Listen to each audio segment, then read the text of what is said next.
بسم الله الرحمن الرحيم الحمد لله رب العالمين والصلاة والسلام على رسول الله وعلى آله وصحبه أجمعين أما بعد أعوذ بالله من الشيطان الرجيم بسم الله الرحمن الرحيم وما أرسلناك إلا رحمة للعالمين كبجمتوتا أبوليوكيا كم بيكيسا كم بيالا السلام عليكم ورحمة الله وبركاته وندما كيسن رتي نجيني رحمني في بركات ربي هاجراتو baga jiraattan isinii jechaa guyyaadhaa mata duree addaa takkaan qabadhee isinii dhiyaadhe mata dureen sunis guuban addunyaa kanaa kan tahan ergamaa xumuraa nabi Muhammad sallallahu alaihi wasallam ashrafa khalqii waa'ee isaanii ilaalchise waa'ee dhufaatii isaanii ilaalchise kitaabbileen armaan dura dabaran maal akka jedhan ka wajjiin guyyaarraa ilaallu taha rabbi shrah lii sadrii wayassir lii amrii wahlul uqdatan min lisaanii yafqahu qawlii waa'ee ashrafa khalqii ilaalchise kitaabbileen armaan duraa dubbatanii jiran ergamaan addunyaaf ergamaan addunyaa hundaa ergamaan aalamaa nabi Muhammad sallallahu alaihi wasallam nageenyi fi rahmanni rabbii isaan irratti haa jiraatu isaaniin booda ergaan tokkolleen hin jiru waa'ee kanaa ilaalchise qur'aanni addunyaa xumuraatiif ergame yeroo waa'ee kanaa ibsu suuratul ahzaab suuraa 33 آيات أفرطة مفارد ما كان محمد أبا أحد من رجالكم ولكن رسول الله وكاتم النبيين نبي محمد صلى الله عليه وسلم توكو أبانا مكميتي يومتي هاتهم ملي إني إرقما ربيتي إرقما كيسيو إرقما تمرا يوكان إرقما مايتي سانين بودا إرقان الدنيا كان في إرقمو توكو الليل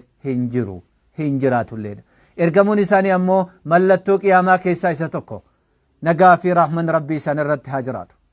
addunyaan guutuun nabi Muhammaditti amanuu qaban warroonni qajeelfama nabi Iisaadhaa yookaan Iyesuus Kiristoos hordofan qajeelfama nabi Muhammad hordofuu qaban maaliif yeroo jettan kitaabbilee armaan dura dabran of duuba deebinee dubbisuu qabna mee kitaaba baayibilaa yookaan macaafa qulqulluu keessatti waa'ee dhufaatii nabi Muhammad sallallahu alaihi wasallam haa ilaallu waa'een dhufaatii nabi Muhammad sallallahu alaihi wasallam macaafa dabre kitaaba dabre keessatti dubbatamee jira nabi Muhammad sallallahu alaihi wasallam kitaaba dabre waadaa moofaa fi waadaa haaraa yeroo ilaalle new testament fi old testament waadaa moofaa fi waadaa haaraa keessatti waa'een dhufaatii nabi Muhammad sallallahu alaihi wasallam ergamaan baay'ee ergamaan xumuraa dubbatamee jira maqaan nabi Muhammad sallallahu alaihi wasallam kitaabilee dabre keessatti dhahamee jira rabbiin quraana keessatti suuratul a'raaf suuraa 7 آيات البتقول شنتبي سديت فايرت إسانن نبيي إرجما بريسو دبسو إندن دينه نبيي أميي كواين إساء كتاب دبر كيسة توراتي في كتاب ميسان برجرو توراتي في إنجيل كيسة دبتامي هردفن نبيي چسون أمو كان همين يرانا مدورگو كان وجي غاري تنبا أججو هردفن لغمت إسان نسنين ملكاني جرني جدا نبيي چكون أمو nabiyyi barreessuuf dubbisuu hin dandeenye raajii yookaan dinqiin jiru Isaayyaas raajichaa boqonnaa 29 keeyyata 12ffaa yeroo ilaaltan keeyyata 12ffaa irratti maal jedha nama barreessuu hin dandeenye dubbisuu hin dandeenye tokkotti fuutanii yeroo kitaaba kennitanii inni ammoo I cannot read maaliif I am not learned jedha ani nama baratee miti jedha nabiyyichi sun eenyu nabi Muhammad sallallahu alaihi wasallam nabiyyi barreessuuf dubbisuu hin dandeenye isaanan hordofani dhugamatti milkaa'ani kuni maal inni raajiidha yookaan dinqii yookaan mu'jizaa jennaan waa'een isaa akkasii yeroo dubbatamu maqaan isaas waadaa moofaa keessatti maqaan nabi Muhammad ni jira garuu warroonni kitaaba kana gara afaan ingiliffaatti kitaaba afaan addunyaa garagaraatti hiikanii maqaa isaa warri afaan ingiliffaa loovilee jedhanii yeroo bira kutanii warroonni immoo afaan amaariffaa maal jedhanii akkasuma jedhaniin warri afaan oromiffaa michuudha warri afaan ingiliffaa loovilee jedhaniin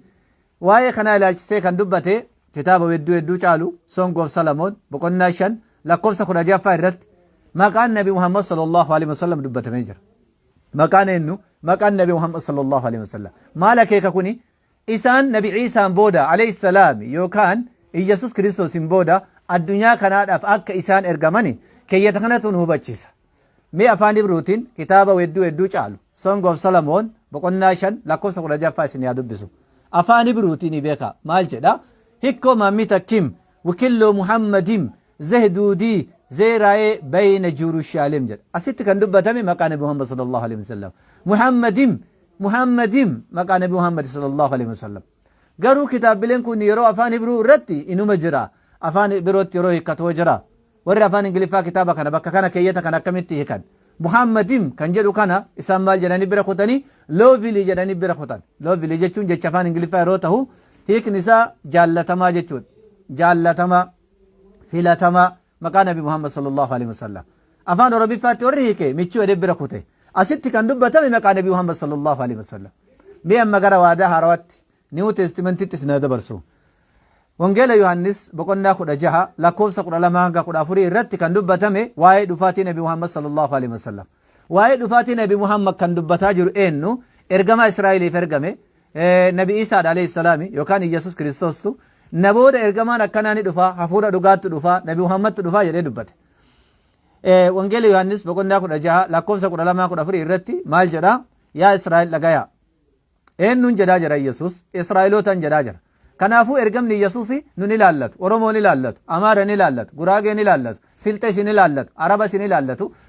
ارغمون اسرائيل نقفاف اسرائيل قفاف رب سبحانه وتعالى انه في سرغه امه اسرائيل قفاف الله سبحانه وتعالى سنتو زچليرون اسرائيل ilmaan israa'ilii qofaaf kan ergame nabi Isaa alayhi salaam ilmaan israa'ilii qofaaf kanaafuu israa'ilotatti dubbataa jira yaa israa'il dhagayaa jedhaan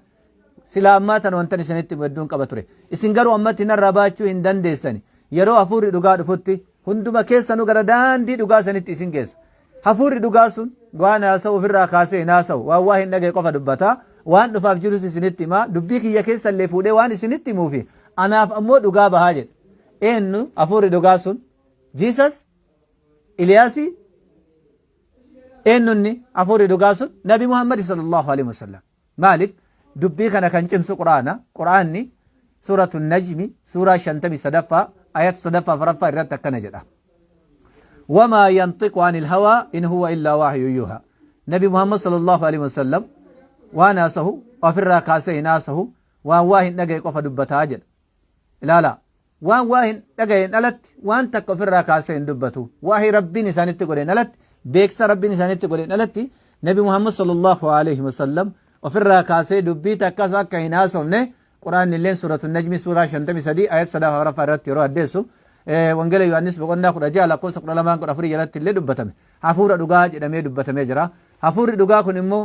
dhufuudhaafi nabiyyichi kun ergamuudhaafi nabi Isaa alayhi salaam karaa gadhiisudha نبي إيسا غرا سميت ربي نوري سفودة جناني نبي محمد صلى الله عليه وسلم تمر الرجماني جتشون برا دبا جامبو نبي محمد الرجمان الرجمني هنقولا بمني عنك وياك يا ما كيتبفو كأجل فم نبي محمد كأجل فم يسوع كريستوس دمو الرجمو نبي محمد صلى الله عليه وسلم دانج فمجر نبي يشور دفم مو نبي محمد قف وروني يسوع كريستوس يتأمنني فيه يسوع كريستوس جالة هادران جالة مسلم توت كان أفور روني يسوع كريستوس وردفني نبي محمد وردفو دركما كمان مالف wangeela yohannis boqonnaa 16 lakkoofsa 7 irratti akka dubbatametti maal jedha yoo ani adeeme isinii fayyaa jedha yoo ani adeemuu baadhe ergamaan wahii namni isinii dubbatu gara keessanii dhufuu jedha eenyu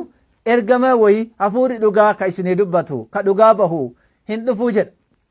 ulaagaan hafuurri dhugaan kun dhufuudha nabiyyiin dhufuudha yesuus kiristoos nageenya rabbii isarratti haa jiraatu karaa gadhiisudha yesuus kiristoos gara samiitti ol fudhatamee jennaani ربي النبي محمد صلى الله عليه وسلم بروت رب جهان بودا الدنيا داف إرك